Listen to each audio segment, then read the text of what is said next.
آپ نے ناموس رسالت کے لیے کیا کیا؟ آپ سے سوال ہوگا۔ اور ایک جگہ پر کسی نے سوال کیا، کسی بزرگ سے کسی نے سوال کیا، غالباً صحابی کا واقعہ ہے کہ کسی صحابی نے کسی بڑے صحابی سے پوچھا کہ اگر کوئی شخص رسول اللہ صلی اللہ علیہ وسلم کی شان میں گستاخی کرے تو اس وقت ہم لوگوں کو کیا کرنا چاہیے؟ تو کہا بدلہ لینا چاہیے، اگر بدلہ نہیں لے تو مر جانا چاہیے، دنیا میں جینے کا کوئی حق نہیں ہے۔ ہم ہر چیز کو برداشت کر سکتے ہیں، لیکن آقا صلی اللہ علیہ وسلم کی شان میں اگر کوئی گستاخی کرے ہم اس کو برداشت نہیں کریں گے۔ آج اس عنوان سے جو پروگرام منعقد کیا گیا ہے، آپ کے جذبات کو ابھارنے کے لیے اور آپ کو کوئی لائے عمل تیار کرنے کے لیے اور اپنے علماء کرام کے مشورے کے ساتھ کچھ کرنے کے لیے۔ اور کب تک ہم خاموش بیٹھے رہیں گے؟ ہمارے قرآن کے ساتھ، ہمارے مساجد کے ساتھ، ہمارے مدارس کے ساتھ، ہمارے اوقاف کے ساتھ، ہمارے اسلامی تشخصات کے ساتھ کھلواڑ کرتے رہے اور ہم برداشت کرتے رہے؟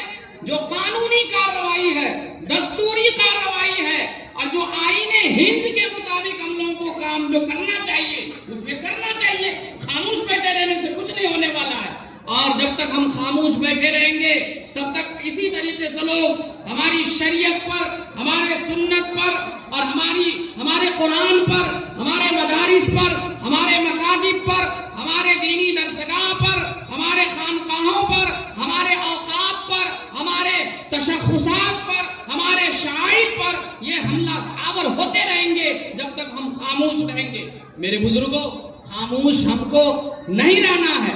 جو دستور ہند نے ہم لوگوں کو اختیار دیا ہے، قانون کے دائرے میں ہم لوگوں کو کچھ کرنا چاہیے، کچھ کارروائی کرنی چاہیے۔ جیسے اوقاف کے مسئلے میں جب ان لوگوں نے ہاتھ ڈالنے کی کوشش کیا تو ہمارے اکابر علماء کرام نے، ہمارے بزرگوں نے اس کے لیے دفاع کر رہے ہیں، لڑائی لڑ رہے ہیں، اور انشاءاللہ ہم جیتیں گے، لڑائی لڑیں گے اور جیتیں گے۔ اور اس وقت یہ بدبخت، یہ پنڈت آقا صلی اللہ علیہ وسلم کی شان میں گستاخی کیا ہے۔ ہم لوگوں کو، اور یہاں ڈمریا میں 500 سے زائد علماء کرام ہیں، آپ کو پورے ضلع کے لیے امام بننا چاہیے، پورے ضلع کے لیے امام بن کے ابھرنا چاہیے کہ ڈمریا سے کوئی آواز اٹھی اور وہ پورے ضلع میں اس آواز کو پہنچا دی گئی، اب پورے دیش میں اس آواز کو ہم کو پہنچانا ہے۔ یہاں جو 500 علماء کرام ہیں، علماء کرام سے بھی ہم گزارش کریں گے کہ آپ سر جوڑ کر کے کسی جگہ میٹنگ کر کے مشورہ کر کے اس کے لیے ہم لوگوں کو کیا کرنا چاہیے ہم لوگوں کو بتائیے۔ عوام آپ کے منتظر ہیں، ہم لوگوں کو کچھ کرنا چاہیے۔ اور دوسری بات میں آپ لوگوں سے یہ کہنا چاہوں گا کہ ہم کو سب سے پہلے ہماری شان میں یہ گستاخیاں کیوں ہو رہی ہیں؟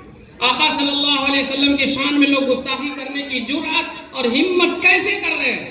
اس لیے کہ ہم کو ہمارے بدن کو دیکھ کر کے اور ہماری آبادی کو دیکھ کر کے لوگ مشتبہ ہو جاتے ہیں کہ یہ مسلمان ہے یا نہیں، مسلمان ہے یا بھی نہیں ہے، کیونکہ ہمارے لباس آقا صلی اللہ علیہ وسلم سے ہٹ کر ہے، ہمارے کردار آقا صلی اللہ علیہ وسلم سے ہٹ کر ہے، ہمارا گفتار، ہمارا پندار، ہمارا رہن سہن آقا صلی اللہ علیہ وسلم جیسے ہونا چاہیے۔ اس لیے کہ قرآن میں اللہ نے کہا ہے لَقَدْ كَانَ لَكُمْ فِي رَسُولِ اللَّهِ أُسْوَةٌ حَسَنَةٌ، نبی صلی اللہ علیہ وسلم کی زندگی میں ہمارے لیے نمونہ ہے، آئیڈیل ہے، سیمپل ہے۔ سیمپل کس کو کہتے ہیں؟ آئیڈیل کس کو کہتے ہیں؟ نمونہ کس کو کہتے ہیں؟